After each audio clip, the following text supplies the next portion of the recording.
Welcome to the Drop the Needle podcast, your backstage pass to the corporate jungle. I'm your host, Jim Allstott, and here, industry titans step up to the mic, sharing their epic journeys. We're hitting the high notes and the low notes of their careers, creating a symphony of success. This isn't just another interview show, it's where truth bombs are dropped and secrets are revealed. So grab your conductor's baton because who knows, this just might help you compose the next huge hit of your career. Are you ready? Let's go. Hi, everyone, and welcome back to the Drop the Needle podcast. I am your host, Jim Allstott, and I am thrilled you all decided to join us. And today, we have a wonderful guest. He's a senior human resources executive from a manufacturing company in the Midwest.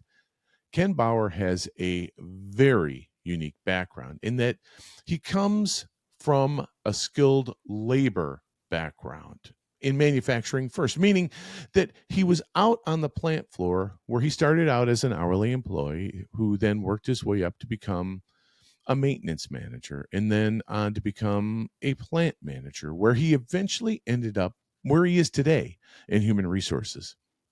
Where this is unique is that most of the time when people are in HR, they come straight out of school with a human resources degree, where Ken did not. And this is where Ken's hands-on history has truly provided him with a unique perspective as it relates to understanding the employees he works with and works for. So in today's episode, we'll be discussing the challenges that are experienced by companies currently and as we move forward into 2024 and beyond. So Ken is going to share some of those challenges that he's experiencing now, from attracting top talent to engaging those employees and retaining those employees. Without further ado, ladies and gentlemen, please join me in welcoming Mr. Ken Bauer. Welcome, Ken.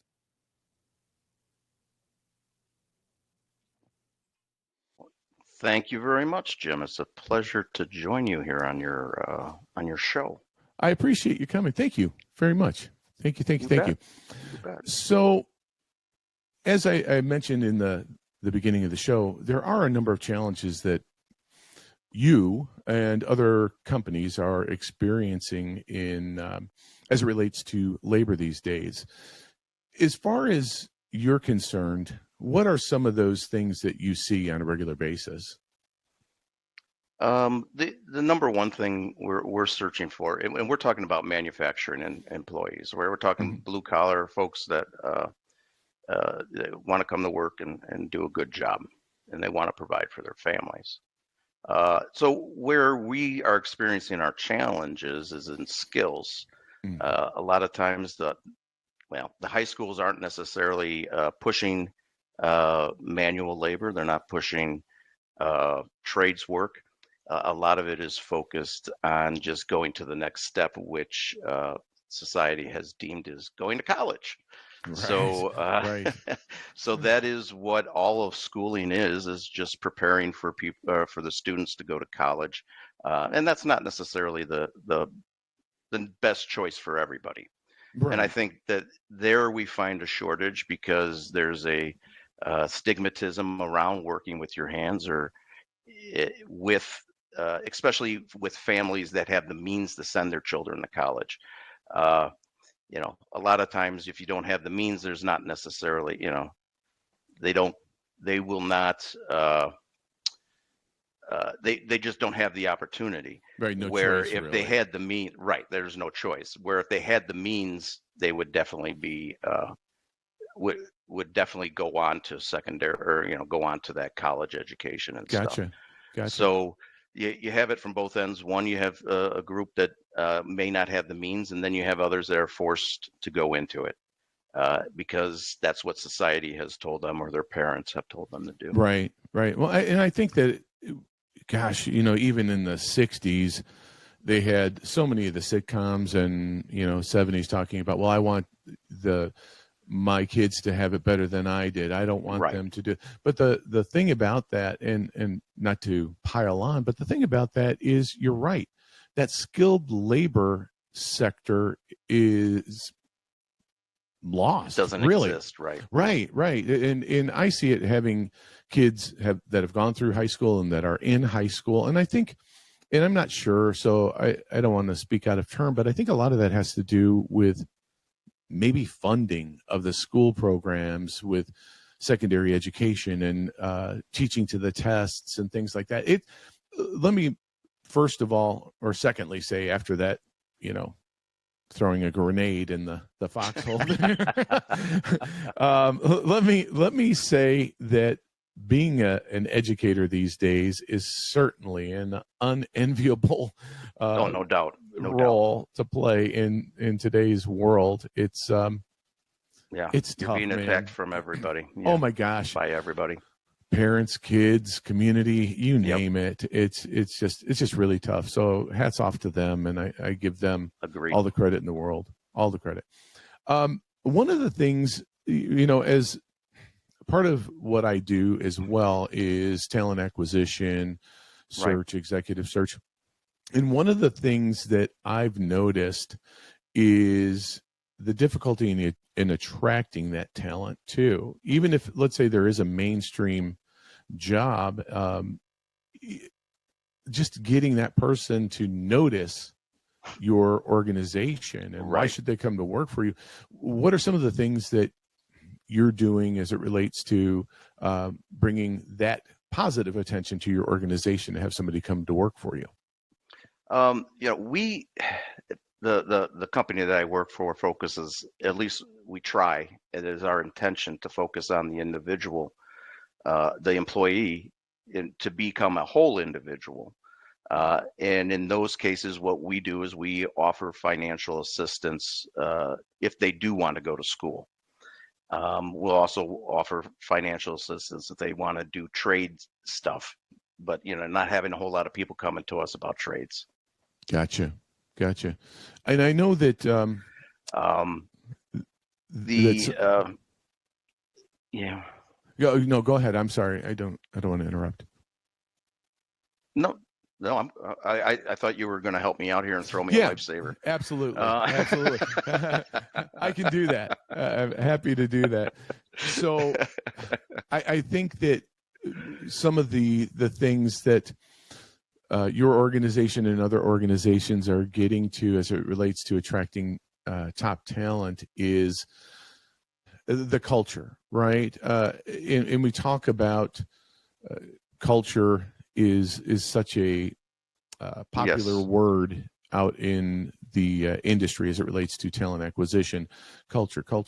Well, there's truth in that because, a lot of times, it used to be a situation where people would think, oh, we've got 15 boxes to check, and if they don't check all 15 boxes, well, they're not going to be looked at. Well, the problem with that is you can get all 15 boxes checked by a person, but that person just might not be the right fit for your organization.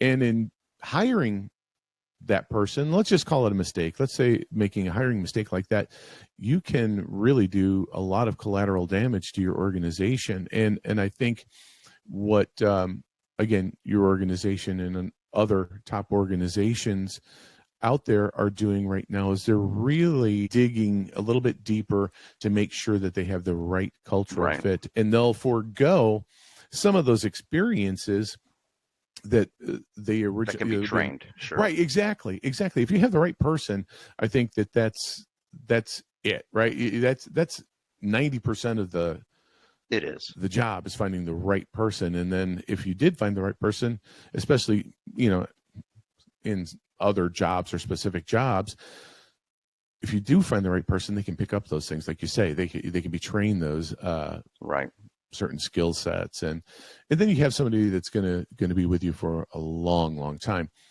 The other thing that I see, that's attracting, and you had mentioned it, attracting top talent is paying for an education. Those are things that are often overlooked. And you had mentioned it's not necessarily even an associate's degree necessarily, or a 4-year degree. It could be furthering the person's their mechanical aptitude. Yeah, right. Mm-hmm. By doing certification programs or certificate programs. And those are just as useful, if not more, especially to the organization. Then it's mutually beneficial. And then you keep that person on board for a number of years, which is Right. Ideally what you want. Going back to your what you were saying about hiring wrong, we did do a lot of that because during the COVID, we needed to get bodies in the door just to help get the product out. Right. And we are still reeling with the bad choices in personnel that we have. Right. They are cancerous to the other people on the shift if they don't have a good attitude. Sure. And they can, some people will just get wrapped up in a lot of drama if you have the wrong type of individual in your building. Right. Well, and that brings up another question as it relates to COVID. Now, obviously, everyone remembers that thing, that big disruption in everyone's lives not too long ago.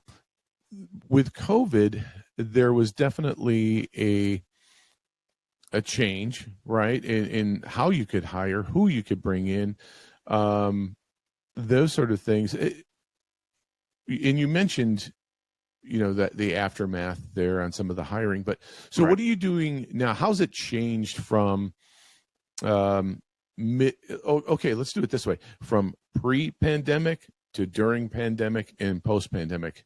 Pre-pandemic, it was much easier, right? I guess we can all agree. Right. We were in trouble with skills before the pandemic, and it hasn't gotten worse. But now, issues have spread to other departments as well. Right. Whether it's the production people or warehouse folks. There's, COVID in general, I think, changed a lot of people's values or reprioritized their values. And so you now see people focusing more on family. It's family and time with family, as opposed to I need to make as much money as possible so that my family can have these nice things and we can do these nice things. Right. So that is what is changed, is that the employees, and this is generational as well as COVID related, but the employees have exchanged material things for experiences. Gotcha. And some of those experiences are hopping around to a bunch of different jobs, which means people don't have to stay in one spot. That's a challenge. They all want to try different things or take opportunities as they become available. So that's where we've seen a lot of difficulty is in, people come, they think they want to work. They think that they want to work at night because we do run 24/7. So we have, night shifts. Another wrinkle, right? Right. I mean, that's another difficulty. Plus you have, work every other weekend.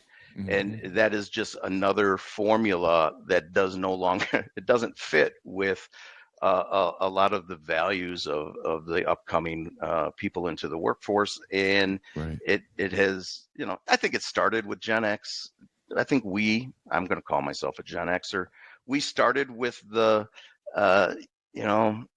is it really worth, my effort in order to buy these things, or is it better not to? And that has trickled into our children and to our children's children as well. Yeah. Well, and they're taking it to another level, man. Right. Well, I mean, and that's interesting because I was talking to somebody the other day about that. And I think that the intellect has ramped up as far as self-awareness that's out there. Oh, definitely. And I think having access or accessibility is one of those things that, is part of that with the internet and everything. We are just, inundated with information. It just keeps, flying at us. And think about it. We've got everything we need in the palm of our hands most days, which is your smartphone. You can get anything you want. And sometimes that's a great thing. And sometimes that's not a great thing. But I guess where I'm going with that, with the intelligence that is coming with each and every generation. And I'm sure that our predecessors may feel the same way about us. Yes. Right. You listen to that that damn music. Well, what are you doing? Yep. That's crap. And the same thing goes with the intelligence, like feelings. Who wants to get involved with feelings? Right. All right, Sally. One of those things. Where it well, I had a dad that was just like that. I'll give you something to cry about. Oh, one of those. that was always the response. But nowadays, I like this, and I will say that I like the fact that there's an awareness of better health options as it relates to mental health, because definitely, where your head goes, everything else goes. And I think that that's a good thing. So as long as, everything is good in moderation, right? Right. That is correct. I do believe the pendulum may have swung a little too far in that direction. Yeah. Where, nobody wants to stick out a tough moment, or, it's easier to leave jobs than to face these challenges that you're going to have in life times. Anyway. That's right. The reality is you're going to run into that same person at another job or in your life somewhere, and you're going to have to deal with whatever it is you personally don't care for about that person. And usually you find out that it's really something about yourself that you don't like that you see in that person, but that's another discussion. Oh, no, absolutely. I absolutely agree with that. And as a matter of fact, those are things that just follow you around until you actually put in the work to take care of it. And those are some of the things that we talk about even in our corporate training with some of the leaders, and actually just the staff at times, is how to handle those situations. Because I think it was about 8 years ago, I went to a seminar in Las Vegas for recruiting, and there was a speaker from the U.S. Department of Labor there, I believe is where he was from. And he had said at that point in time that the graduating class that was just coming out was going to have 24 to 26 or 28 job changes in their career. And as recruiters, talent acquisition, what have you, you're going, you got to be kidding me. How am I supposed to tell my client that, listen, that person's going to be there for 6 to 9 months? Think about that. Yeah. But that reemphasizes or supports what you're saying about making it through those tough times, which is, again, why I do believe that being armed with the proper tools as it relates to handling stress and things of that nature is so important. I agree. It just, there is a safety net that a lot of folks have now that maybe didn't exist for us. Right. Yeah, their parents have that, that safety net for them if for some reason they're unsuccessful at their first attempt at life. They can come back, regroup, and then go back out again. Well, I was actually thinking more how human resources has evolved, and they have more tools than years and years ago. That's actually where I thought you were going to go with that. No, I know it's just fine because you're right with that, and because you see it in a lot of these polls that are coming out and different information. They're talking about how kids are staying at home and living with their parents or family much longer. 24, 26 is not uncommon. Where, I mean, when I graduated high school, coming back from college was just like, okay, for a summer, and then you were gone, or you never came back once you left. There's that component as well. So after the attracting and we get him in the door, we talk about employee engagement being a very important part of all of this. Right. What are your thoughts on employee engagement, and do you have any tools or programs that you've developed over the years to do that? First of all, with employee engagement, there are a few different types of employees. Some want to engage and want to be part of more than just coming to work, doing your job, and going home. Right. And if human resources was a group of those people who would just come in, do their job, and go home, life would be easy. You know, but it's not. There are individuals who have their own desires, and they want to go ahead and do other things. You know, with where we are, we want to help the individual be what they can be. So when they come in, we do have training courses and stuff for the individual jobs, but those are, you know, mostly the nuts and the bolts of the jobs.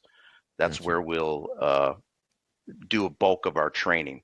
And then, you know, if someone comes in with no skills at all, a good example is our Chicago location.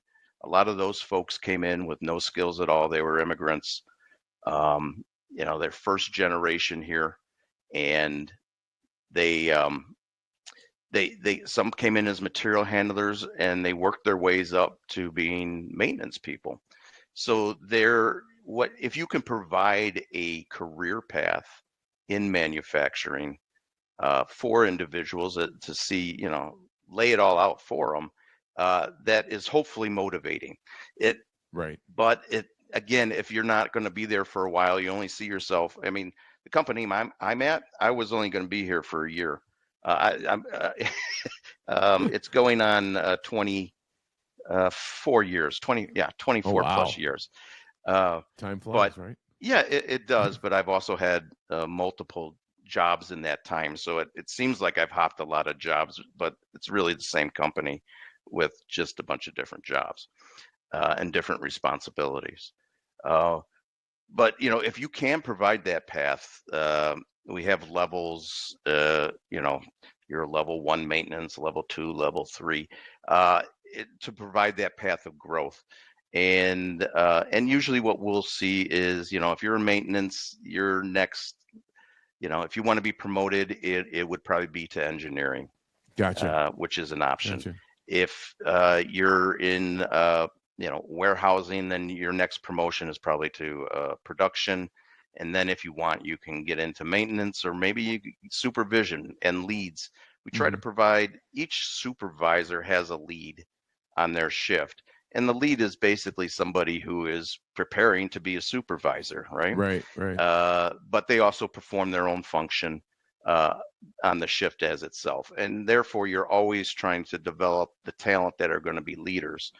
Now, what we need to do, I think, is really invest in our, you know, those first line supervisors who are the ones that have the relationships with the hourlies, because that's really what it's about. The hourlies don't think about they work for Phoenix; they think they work for Joe, supervisor on shift 1. And how Joe goes their day. So so you're better off getting those folks to start treating people with genuine respect, to keep them engaged, you know, and in turn, it hopefully fosters a feeling of teamwork. At least we'd like to say family, but that gets overused.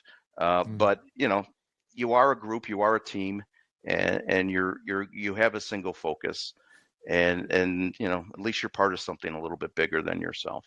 And retention at that point too is, I guess that's, I saw that. When you have engagement and you have a path for somebody to walk down professionally and personally, because I do think while the growth can occur more visibly professionally, I think that personally the growth happens along the way too, because definitely it just comes, you know, up up and up.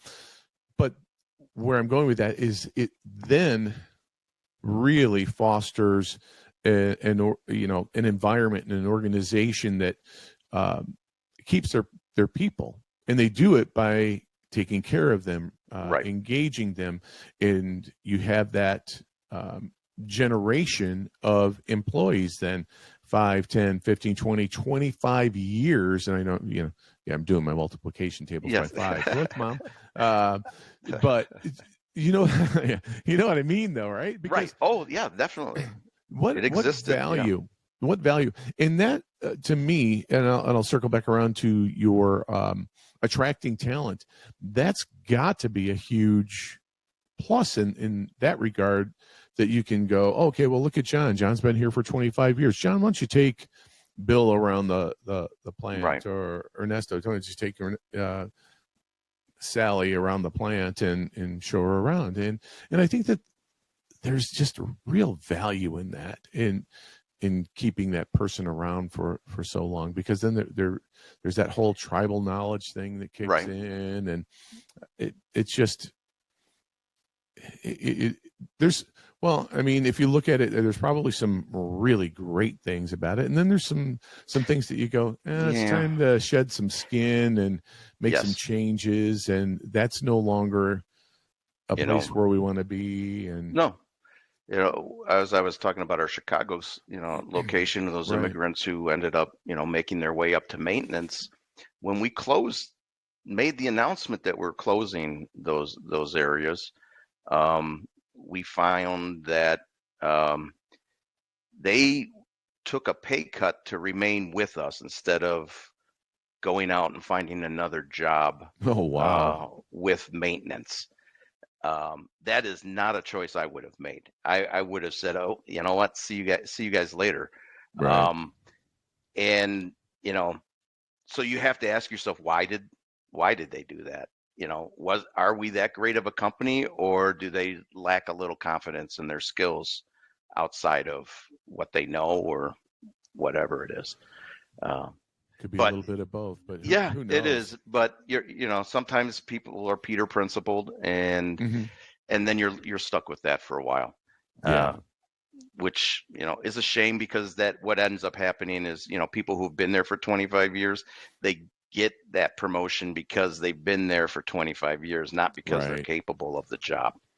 Well, it sounds like that was just with the impending draft, or the draft coming up for the NFL. It's just like, it kind of reminds me of that, where you have that, I don't want to say bad draft class, but the draft class that you go, it's okay, and then it turns out didn't necessarily develop to be what you wanted it to be, and then the new coach that comes in, cleans house.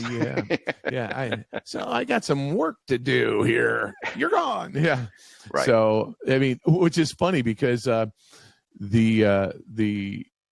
podcast, the title of this episode is "Should I Stay or Should I Go?" And that is what we're talking about: engagement, retention, and then going back to one of the other challenges that we'll close up on the technical side of this, or the professional side of this. First work, then play. Yes, that's right. Yeah, that's right.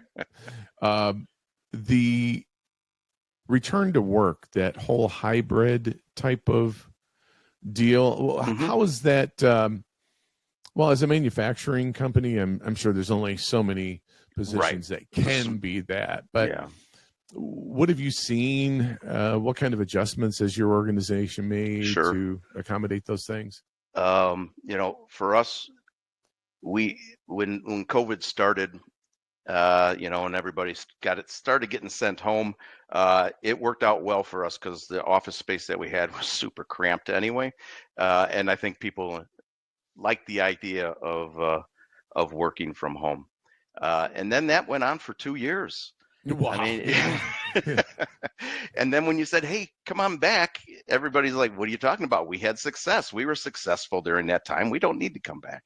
I've got my couch sufficiently worn in right there. Exactly.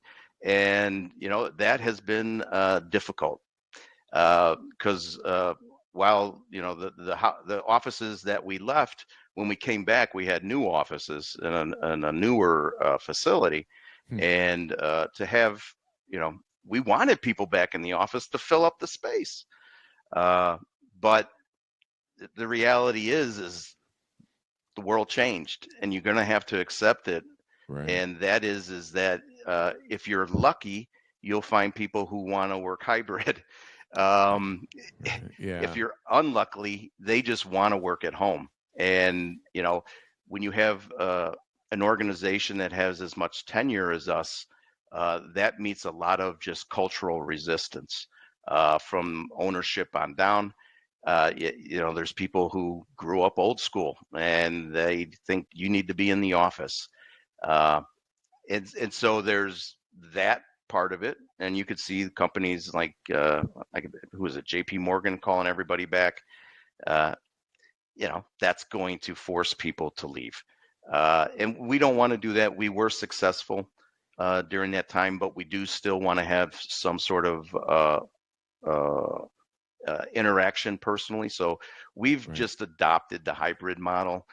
There are a few exceptions that there's a remote work allowed, but those are the exception, not the rule. Right. And then there are still that group of people who still love coming to the office and having that social time. That's when in this what we're talking about now is really focused on the office. And what you see there is that there is more and more reliance on the workplace to provide a social environment for your employees, because they don't maybe necessarily go to a church. They're not a member of a church or some other community organization or a bowling team. Yeah, bowling team, whatever it is, Right. And so they're looking for that social interaction at work as well. And those are the people that you see will come in on a regular basis. And we're filling a need there for them. But there's not as many as those as you'd like to see. But we just have to operate in the world in which we are instead of the world in which we want it to be.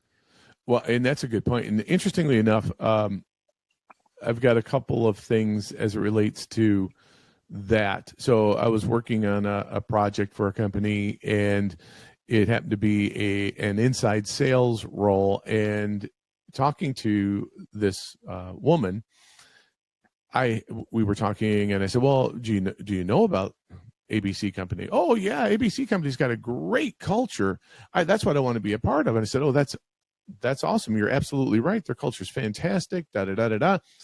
And I said, "Okay, so this is standard Monday through Friday, 8 to 4:30 type of role." And I got, "Well, wait a minute. It's remote, right?" And I was just like, "No, this is in person." "Oh, well, I don't know. I just want remote." And I said, out of curiosity, and I said, you may think I'm being a smart ass by asking this, but I'm being totally serious. How is it that you are able to be a part of that culture, or take advantage and love that culture, if you're sitting at your desk or in your dining room working? "Well, we've got, Zoom and technology." "Yeah, that's great. Yeah, because we're talking via Zoom." So yeah, I got that. But how does that work? Well, there's ways. I'll go back to my original question. How are you supposed to get that culture? How are you supposed to dive into that when you're nowhere to be found? And they're really, I went around with it, tried to extract that answer out of curiosity for a couple more minutes, and I was done. But the other one that came to me when we were talking about that was a gentleman for a maintenance manager role for a company said, "Well, I'm really interested in hybrid, or a 60-40 remote to in the plant." And I was like, excuse me, Sammy, but the llama, he's a big hitter. Yeah. But no, I was just, what? Can you run that by me again? And I tried not to laugh. Right. But it was just like, okay, so how is that supposed to work? Okay, well, they've got these cameras, and they've got this, everything's computerized these days. And I said, okay, so technology has advanced, but let me tell you, if that technology exists, there's no need for you. And there was just like stunned silence on the other end of the phone. Like, what? what do you mean? So I was just like, yeah, you know what? If I hear of anybody that's looking for a remote maintenance manager, I'll let you know. And if you find one, you tell me, because I'd love to talk to that organization and say, okay, so how's this going to work? Fill me in. But yeah, anyway, yeah, and that's an interesting thing. The hybrid experience, I can definitely see where that would be a benefit in some instances. In manufacturing, obviously, it's very difficult. Yeah, very, very difficult. There are some office positions and things of that nature that could work, but I too fall into that camp, having worked remotely or out of the house, or in the house, excuse me, in an office, or even in a brick and mortar in a small office where it was basically just me and an assistant from time to time.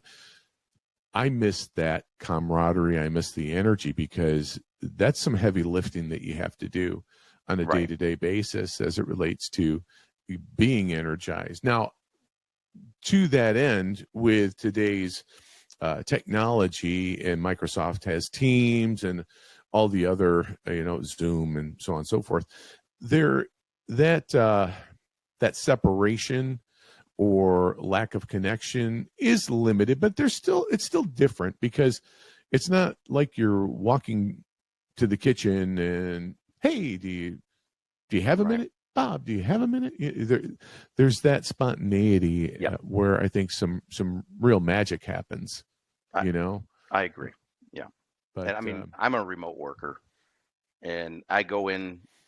Luckily for me, when I travel and I go into a home office there, I'm more working on maintaining relationships.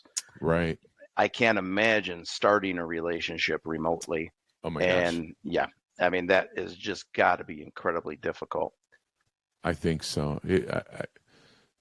I don't know that I'd want, well, I say that in each new relationship I establish is a remote relationship. It is now, right? Yeah, it is. And it's, I guess it's just something you get accustomed to in some form or fashion. But anywho, well, thank you for you're quite spending welcome. the time going through those questions and answering some of those questions. And hopefully that was a benefit to some of our listeners out there as it relates to, I hope so, some of their challenges. Now, we're all in the same boat. We all misery loves company. Yes. That's right. Tune in if you want to be miserable. Come on.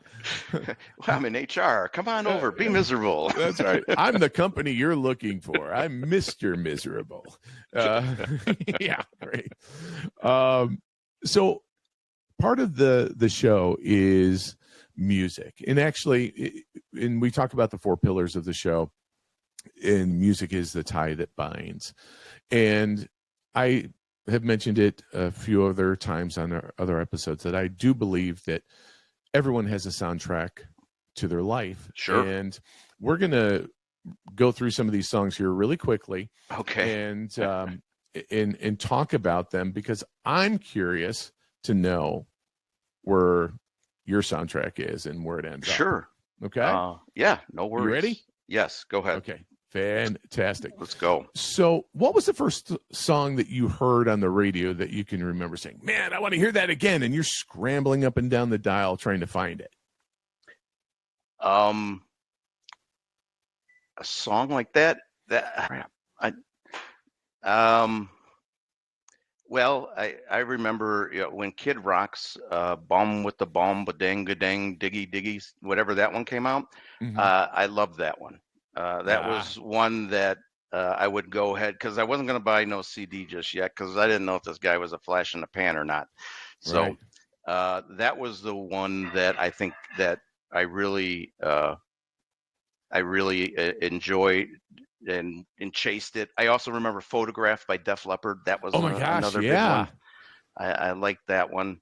That was the one where you sit there and you're trying to tape it off the FM radio so you can keep playing it. Yeah. Is that Pyromania? Yeah, definitely Pyromania. Better of probably their best album, I would think. I know a lot of Yeah. people like Hysteria and Pour Sugar on Pour Me sugar on me. stuff, Yeah. but I mean, they were pretty good rockers. They weren't just hair Oh my metal. gosh. As far as this one is one of my favorites.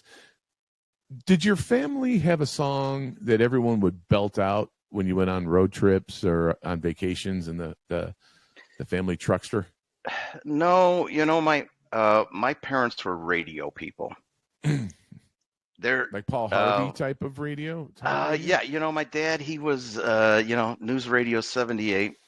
And my mother was a big Steve Dahl, Gary Matthews type of fan. Gary Meyer, Gary, Steve and Gary. right, Steve and Gary, but then Kevin Kevin Matthews. Matthews. Yes, Kevin Matthews. So, there was no necessarily, soundtrack that the family had, but there was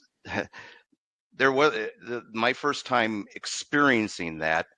I was probably 6 years old, and there was a family across the way that my mother was friends with. So the two, the two ladies would get together, the children would get together, and we'd play.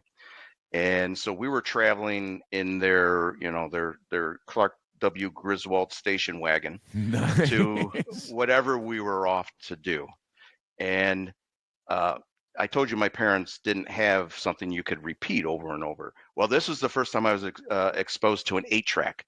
And the family, the Richardsons, they must have just got like Barry Manilow's greatest hits or something. But they played It's a Miracle over and over and over. And the entire car kept singing. And I admit, I sang along. I was a youngster, of course. But now that I think about it, yeah. And I go back and I listen to that song, and man, is it bad. I can't believe that we were actually singing that. But that is really the memory that I have of singing along in the car. We happened to be not with my family, but with my brother, my mother, and then a neighbor lady. Wow. Yeah. Wow. That's cool. I remember I got the chills like, yeah, one of those things. Yeah. So anyway, so let's move along to high school. Yeah. Did you have a hype song or an anthem in high school? In high school, I was going to school in high school in 1984 to 1988. That was when rap was just hitting it. I mean, they didn't even play it on MTV. Time. Didn't even play it on MTV. I was, I guess, maybe the original Kid Rock, the guy, the Caucasian who liked rap music. Nice. And yes, nice baby. Yeah, yes. No, I said rap music, not no, not yeah, bad. yeah. No. Okay. And there's LL Cool J came out with his second album, and the first track is "I'm Bad" by LL Cool J, and I love that song. It gets me hyped. There's a siren going in the background and things like that. So you probably don't recall it because again, I do not. yes, I thought maybe I pulled that one out that you may not be ready for that, but that's okay. I'll yeah. Believe me, I'll be listening. Yeah. So yeah, LL Cool J. I was really into Houdini and Public Enemy, Eric B. and Oh Rakim. yes.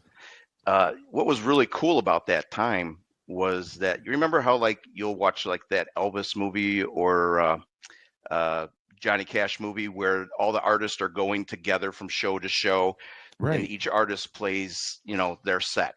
Their showcases. Yes, and that's how it was for rap at that time.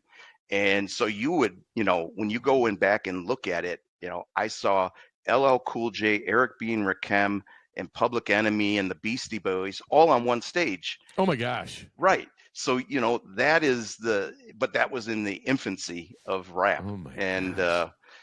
My wife and I, she came with me we were dating, and we would go down to the International Amphitheater. I tell you what, you got to get out of the way because as soon as the music starts, everybody rushes to the stage. It doesn't matter whether you have a seat or not. Right. Right. Yeah. There were just times that uh, it, it it was quite an experience, and it's a fun thing to think back on, because you don't get that many opportunities to be on the cutting edge of a new genre, and No. and that was my brother and I. We were really into that. So out of high school, what was your go-to? Did you have any changes in Out of taste? high school, we were lucky enough to go into another rock genre, right? Early 90s, grunge. I was all on board with Oh yeah, grunge. So, Nirvana. It oh was yeah, yeah. yeah. Nirvana, that, Smells Like Teen Spirit was just something you never heard before, right? I mean, I No. remember standing in the city of Chicago outside the Rock and Roll McDonald's, hearing, I'm like, what is this? This is this is something I've never heard before. And so I jumped all in on the grunge, big Alice in Chains fan.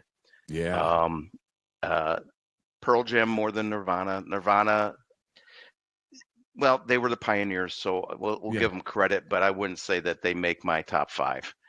Okay. Yeah, no, that's fair. My takeaway from that is Dave Grohl. There's a guy that I thought it was going to be the bass player, Novoselic or whatever his. I thought he was going to be the guy that ended up doing Making it. something after Cobain's unfortunate passing. Yeah, Yeah, but it was Dave. yeah, and yeah, you'd like to think that he's kind of cool. You know what I mean? Yes. He- He's a a dude man's that, man. Yeah, he's oh, somebody I'd love to hang out with. yeah, absolutely. I was just going to say, I would hang with Dave Grohl any freaking day. And you know what? The other thing that I'd love to do is just barbecue with that dude. He is a serious pit Is master. I don't he? know if you've I did ever not seen know his that. rig. Oh my gosh. Yeah. So he was involved. I think it was in California when they had the wildfires out there a couple of years back. He brought his rig out and he fed all of the fire and first responders. Right. And he was just Wow. smoking up ribs and pork butt and all that. He's quite accomplished. Yeah, he seems like a genuine guy too, Every time Yeah. you see him, Yeah. calling kids out of the audience to play, Yeah. I watch those YouTube videos. Me And too. he just, That yeah. Kiss guy. He shredded the guitar. Yeah, yeah.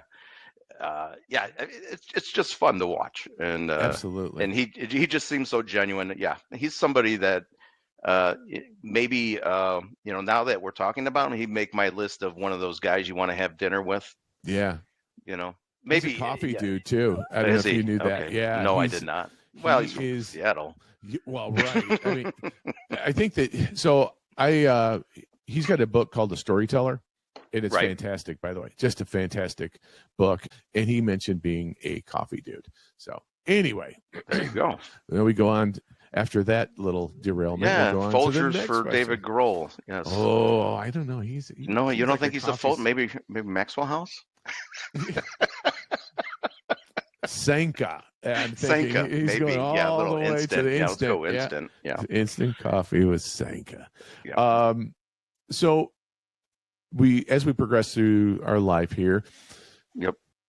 did your musical tastes change after joining the ranks of the married or as a parent?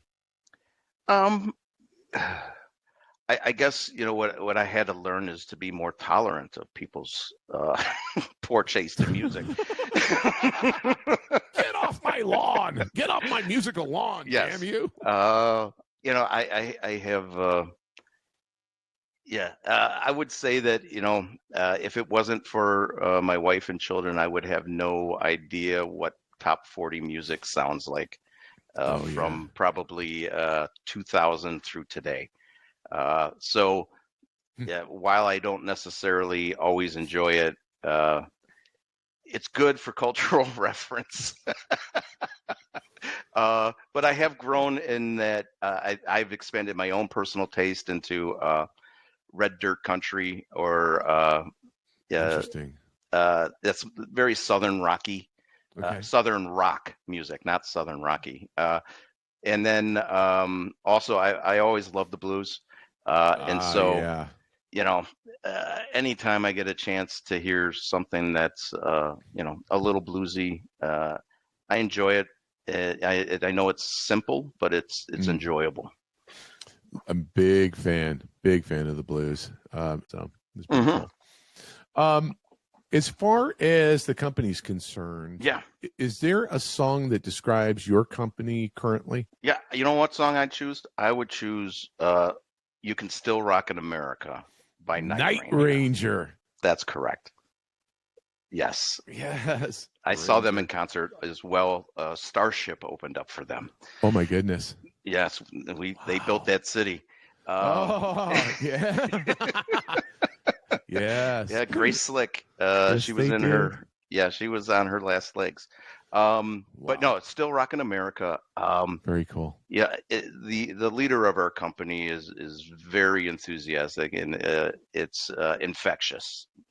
And you know, he'll go around, call people rock stars and that kind of stuff. But yeah, you know, it's kind of cool that, you know, you can still have a good time, and even though you're in manufacturing, you know, it very cool. And you know, our company's been around for a while, and it, you know, we're still rocking, even though you know, many times we probably should not be rocking.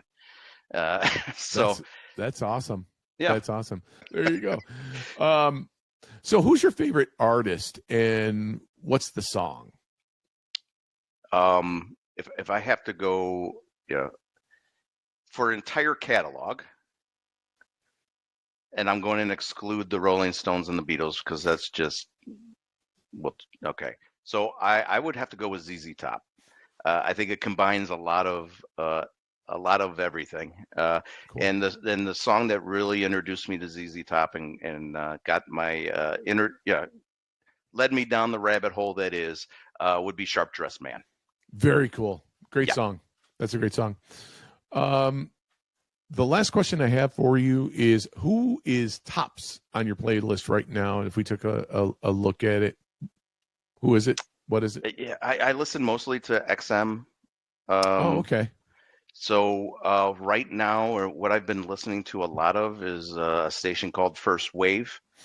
And with that, yeah, and so it's all of the songs in the 80s that I rejected because it wasn't rock and roll enough. Right. So I am rediscovering, you know, the B-52s and Talking Heads, and then, you know, Berlin, the folks over from England. So that's really where I'm at now. But, you know, check back in a couple months, I'll probably be on something else. Switch it around. Well, yeah. Awesome.